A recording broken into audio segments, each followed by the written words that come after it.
Hello everyone, आप सभी को फिर से एक नए वीडियो में स्वागत है। तो आज हम लोग समझेंगे कि शेयर मार्केट क्या होता है, शेयर मार्केट कैसे वर्क करता है, और इसमें हम कहें शेयर मार्केट की जो बेसिक जानकारी होता है जो हर किसी को पता होना चाहिए। अगर आप शेयर मार्केट में रुचि रखते हैं तभी आप इस वीडियो को देखें, अन्यथा इस वीडियो को आप स्किप करके जा सकते हैं। कोशिश करेंगे कि इस वीडियो को इतना आसानी से हम आपको बताएं ताकि आप शेयर मार्केट को आसानी से समझ पाए और आप कुछ ना कुछ इसमें इन्वेस्ट कर पाएँ, जिससे आपको प्रॉफिट मिले और आप इस शेयर मार्केट के बारे में काफ़ी गहरा नॉलेज हासिल कर पाए। तो जो यूट्यूब पे बहुत सारे वीडियो बना हुआ है शेयर मार्केट के, जो काफ़ी एडवांस भाषा में बना हुआ है, जो कि हम कहें एक साधारण बच्चा उस वीडियो को समझ ही नहीं पाएगा कि क्या होता है शेयर मार्केट, कौन सी इसमें कंपनी है, क्या कैसे वर्क करता है। तो हमने कोशिश किया है कि जो हम वीडियो बनाए हैं ये साधारण बच्चे ही देखने वाले हैं, तो उनको इस चीज़ को बिल्कुल आसानी से आसान भाषा में बताएं ताकि वो इस चीज़ को भी समझें और इसमें अपना फ्यूचर देखें, क्योंकि इसमें तो हम लाइफ टाइम फ्यूचर नहीं कर सकते हैं, मैंने पार्ट टाइम आप इसमें अपना इन्वेस्ट कर सकते हैं और इससे कम से कम ज़्यादा से ज़्यादा नहीं तो अपना मिनिमम हम कहें कि कुछ प्रॉफिट आप इससे निकाल भी सकते हैं। इतना मेरा कहें कि दावा है अगर आप इस पूरे वीडियो को देख लेते हैं तब। तो सबसे पहले हम कहें कि शेयर मार्केट से संबंधित कुछ शब्द है, पहले उस शब्द को हमें समझना पड़ेगा। तो शब्द क्या है कि हम कहें शेयर मार्केट में जैसे स्टॉक एक्सचेंज क्या होता है, सेंसेक्स क्या होता है, शेयर क्या होता है, म्यूचुअल फंड क्या होता है, बॉन्ड क्या होता है, एसआईपी क्या होता है, या हम कहें कि बेसिक जानकारी है इस सब चीज़ शेयर मार्केट से। तो पहले हम एक एक करके इन सभी चीज़ को बताने का हम प्रयास करेंगे कि पहले स्टॉक एक्सचेंज क्या होता है। तो हम स्टॉक एक्सचेंज की बात करें तो जहां हमें शेयर मिलता है उसी को हम लोग स्टॉक एक्सचेंज कहते हैं। जैसे हम कहीं शेयर खरीदने जाते हैं और जहां पे शेयर उपलब्ध है तो उससे हम कहेंगे स्टॉक एक्सचेंज। जैसे भारत का स्टॉक एक्सचेंज, जैसे और भी अन्य बहुत सारे देश का अपना अपना स्टॉक एक्सचेंज है। जापान का निकी स्टॉक एक्सचेंज है, हमारा अपना देश का है भारत में BSE, NSE, उसके बाद में और भी एक स्टॉक एक्सचेंज है। तो यही है स्टॉक एक्सचेंज, यानी जहाँ हम शेयर मार्केट खरीदते हैं उसको हम लोग स्टॉक एक्सचेंज कहते हैं। उसके बाद में हम क्या कहें कि हम एक सेंसेक्स क्या होता है। स्टॉक एक्सचेंज के बाद में सेंसेक्स भी एक बहुत महत्वपूर्ण जानकारी है, जो कि सेंसेक्स से हमें क्या पता चलता है कि किसी भी शेयर का रेट कितना है वर्तमान में, अधिकतम उस शेयर का रेट कितना गया है और कम से कम उस शेयर का रेट कितना गया है, यानी ज़्यादा से ज़्यादा शेयर का रेट कितना है, कम से कम शेयर का रेट कितना है और वर्तमान में कितना है। इस चीज़ को हम लोग सेंसेक्स से ही समझ पाते हैं। तो ये हुआ दो चीज़। उसके बाद में हम कहें कि शेयर पहले क्या होता है। शेयर पहले हम लोग समझे, और मान लीजिए हम शेयर खरीदने गए और शेयर क्या होता है इसी चीज़ को हम नहीं समझ पाए। तो उस चीज़ को समझने से पहले हम कोशिश करेंगे कि पहले आसान भाषा में आपको बताएं कि जैसे मान लीजिए कि अगर हम कोई कंपनी खोलते हैं, आइडिया, अगर हम अपना कंपनी खोले, आइडिया उसका नाम दिए, इस कंपनी को खोलने में हमको 1 लाख रुपये की ज़रूरत है। तो हमें रुपया क्या होता है कि रुपया नहीं है, अगर हम रुपया बैंक में लेने जाते हैं तो हमें अल्प समय के लिए, यानी थोड़ा समय के लिए हमें बैंक द्वारा लोन दिया जाता है। जैसे साल 2 साल होता है उसे बैंक आपके ऊपर चढ़ाई कर देता है कि भाई हमारा जो रुपया लिए हैं वो रुपये वापस कीजिए। तो हमें कम समय के लिए लोन लेकर और किसी कंपनी में इन्वेस्ट करते हैं तो हो सकता है हमें प्रॉफिट दूर की बात है, हम कंपनी भी सही से न बन पाएगा। तो हम लोग क्या करते हैं, दीर्घकालीन यानी लंबे समय के लिए लोन लेते हैं। और लंबे समय के लिए लोन कहाँ मिलेगा, तो यही हम कहें कि शेयर मार्केट से हमें मिलेगा। शेयर मार्केट से कैसे मिलेगा, क्योंकि शेयर मार्केट में क्या होता है कि जैसे आप क्या कीजिए, 1 लाख का अगर रुपया आपको ज़रूरत है किसी कंपनी में इन्वेस्ट करने के लिए, तो आप क्या कीजिए, 1-1 हज़ार का लगभग 100 कार्ड बनाइए और उस 100 कार्ड को क्या कीजिए, पब्लिक के अंदर बेचिए। 100 लोग से अगर 100 कार्ड बेच देते हैं तो आपके पास आ गया 1 लाख रुपया। अब उस 1 लाख रुपया को जिससे खरीदे हैं उसको रिटर्न नहीं करना है, आपको उस रुपया रिटर्न नहीं करना है। उस रुपया को आप कंपनी में लगाइए और कंपनी में आपको कितना प्रॉफिट होता है, उस प्रॉफिट में आप जितने 100 लोग से शेयर खरीदे हैं उन सभी 100 लोगों में आप शेयर कीजिए।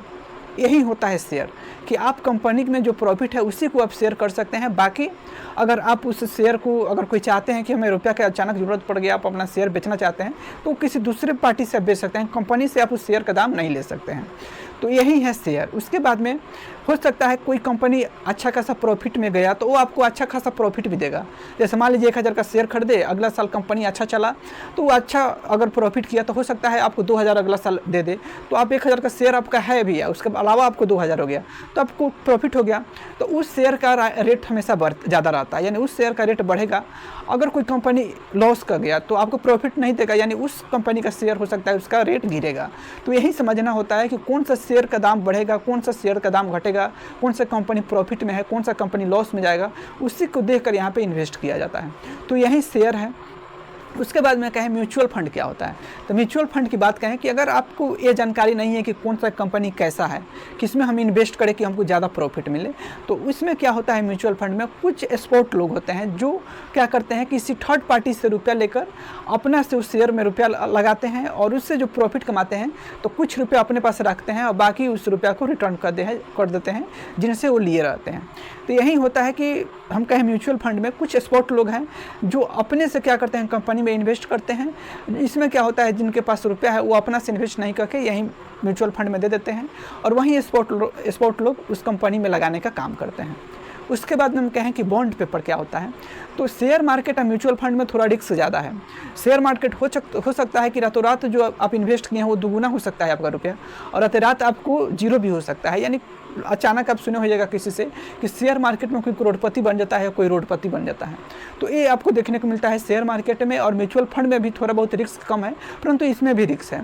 तो अगर आप चाहते हैं बिना रिस्क के अगर हम इन्वेस्ट करें तो वहीं आपके लिए बॉन्ड है। जो आप मान लीजिए कि अगर 1 लाख रुपये इन्वेस्ट करते हैं बॉन्ड पेपर में, तो 1 लाख से कभी आपका 1 भी रुपया कम नहीं होगा। भले आप उसमें प्रॉफिट डेली देखने को मिलेगा, 1 रुपया 2 रुपया बढ़ेगा ही, मगर कम नहीं होगा। जिस तरह हम बैंक में FD करते हैं उसी तरह समझ लीजिए कि बॉन्ड पेपर है। ये हो गया शेयर, म्यूचुअल फंड और बॉन्ड। उसके बाद में एक और क्या होता है, SIP भी लोग करता है। यानी SIP क्या होता है, जैसे आप देखो होइएगा गांव में भी लोग LIC जैसे जमा करते हैं, तो उनका क्या होता है कि कुछ रुपया फिक्स किया हुआ रहता है कि हर महीने हमें 4,000 चाहे 5,000 चाहे 1,000 रुपया जमा करना है। तो उसी तरह क्या होता है कि अगर SIP भी करते हैं तो किसी न किसी कंपनी में अच्छा कंपनी देखकर कि कौन सा कंपनी हमें ज़्यादा प्रॉफिट दे रहा है, उस कंपनी में हर महीने 1,000 से 2,000 रुपये इन्वेस्ट कर सकते हैं। मतलब फिक्स रहता है कि हर महीने उस कंपनी में 2,000 रुपया अगर आप इन्वेस्ट करते जाते हैं तो कुछ समय के बाद आपको अच्छा खासा प्रॉफिट देखने को मिलता है। तो उसी को हम लोग SIP कहते हैं। बाकी हम अगले वीडियो में कोशिश करेंगे कि कौन सा कंपनी आपके लिए बेहतर होगा, कंपनी को किस तरह पहचाने कि कौन सा कंपनी कभी भी लॉस नहीं जाएगा, उसमें हमको थोड़ा ना बहुत प्रॉफिट ही देखने को मिलेगा, और कहाँ पर हमें इन्वेस्ट नहीं करना है जहाँ पर हमें काफ़ी ज़्यादा लॉस देखने को मिलता है। बाकी शेयर मार्केट में हम कहें कि बिना आप सीखे, बिना हम कहें कि समझे अगर आप इन्वेस्ट करते हैं तो आपको काफ़ी नुकसान देखने को मिलता है। इसलिए हम अगले वीडियो में कोशिश करेंगे कि किस तरह आपको शेयर मार्केट में इन्वेस्ट करना है और किस तरह आपको कंपनी को पहचानना है। और बाकी और भी बहुत सारे कंपनी है जिसको हम ब्लू चिप कंपनी के नाम से भी जानते हैं। तो ब्लू चिप कंपनी क्या होता है कि ब्लू चिप कंपनी वो कंपनी है जिसमें काफ़ी लॉस देखने को मिलता है। यानी ये पूरे अपने भारत के ट्रस्टेड कंपनी होता है, काफ़ी विश्वसनीय कंपनी होता है जिसमें लॉस नाम मात्रा का होता है। इसलिए उसका नाम दिया जाता है, एक टैग दिया जाता है कि ये जो कंपनी है जो काफ़ी कम लॉस देखने को मिलता है इस कंपनी में, उसको ब्लू चिप कंपनी के भी नाम से हम लोग जानते हैं। तो इस चीज़ को भी हम काफ़ी बेहतर तरीके से एक्सप्लेन करेंगे जिससे आप आसानी से समझ पाए कि किस तरह हमें इन्वेस्ट करना है। अगर आप बढ़िया से हमारे वीडियो में बने रहते हैं और इस अंत तक लास्ट तक बने रहते हैं तो हम आशा करेंगे कि आप इस चीज़ को समझ पाएंगे कि किस तरह इन्वेस्ट करना है और किस तरह प्रॉफिट करना है। बाकी आप इस वीडियो से भी क्या समझे, आप अपना राय भी इस कमेंट माध्यम में बताइएगा। बाकी हम मिलते हैं फिर कल कि कौन सा कंपनी की पहचान करें, कौन सा कंपनी का अप होगा, कौन सा कंपनी डाउन होगा, वो तमाम चीज़ को भी देखेंगे। तो फिलहाल इतना ही के लिए, फिर मिलते हैं नेक्स्ट वीडियो में। अब इनके लिए जय हिंद, जय भारत।